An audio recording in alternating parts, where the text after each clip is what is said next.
Caleb, I want to go to the Australian. I'm not going to go to the Splash because it's a story about the splurge can't go on forever, and I think that is probably the right thing to do according to Treasury officials. But this story on the front page about Andrews and his land tax spike and property tax spike. Tools down, developers balk at property tax. Now, this is a big story, and it's one that deserves to be on the front page because I can see a mass exodus in Victoria, not just of people coming to northern New South Wales and southern Queensland because, things are so much better here, but the weather and, of course, the governance in those particular areas.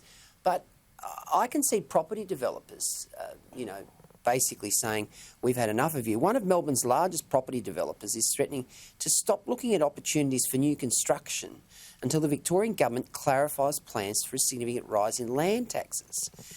Sam Tarisio, son of billionaire property developer Sam Tarisio Sr.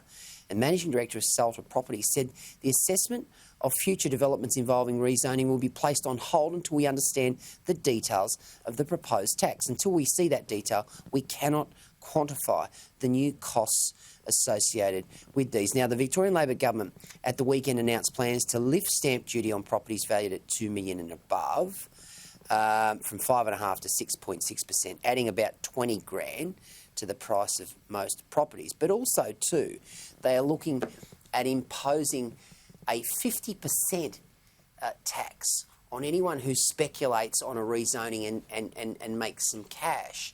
And of course, property developers are right in the crosshairs in relation to that. So, look, this is another example of, this socialist Victorian government gouging anyone with a bit of aspiration. And the worst time to do it. I mean, seriously, in light of the coronavirus pandemic, we want as much investment as possible, surely, anywhere in the country, let alone in Victoria, which was locked down for more than 100 days as the result of the government basically allowing the virus to escape hotel quarantine and then get into nursing homes. If anywhere needs investment, it is Victoria.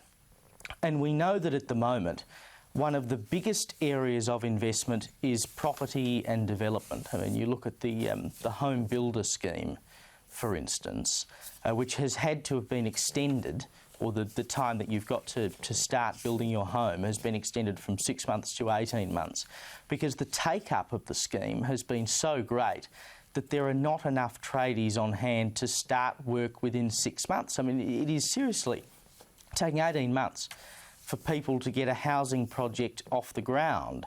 So if ever there was a time to encourage investment in property and development, particularly in a place like Victoria, it is right now. And for the Victorian government to try to cash in on that through tax and basically discourage development and investment is just stupid policy.